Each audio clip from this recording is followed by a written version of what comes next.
আজকে 24শে এপ্রিল 2025 হাওড়া জেলার শ্যামপুর থানা 2 নম্বর ব্লকে বাছড়ি গ্রাম পঞ্চায়েতের উদ্যোগে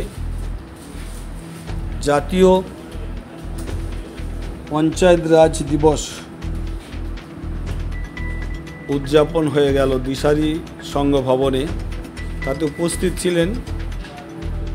আশা আইসিডিএস কর্মীরা, পঞ্চায়েত সদস্যা,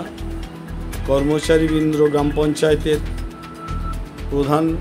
সাহেব শ্যামসুন্দর মেটিয়া, উপপ্রধান তাপসী দোলই সহ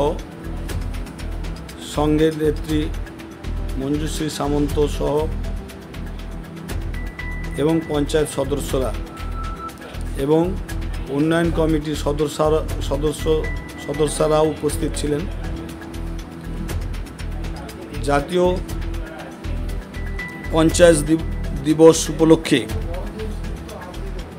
বিভিন্ন বিষয় নিয়ে আলোচনা হলো এবং সেখানে ত্রিস্তর পঞ্চায়েতের কী ভূমিকা থাকা উচিত, কি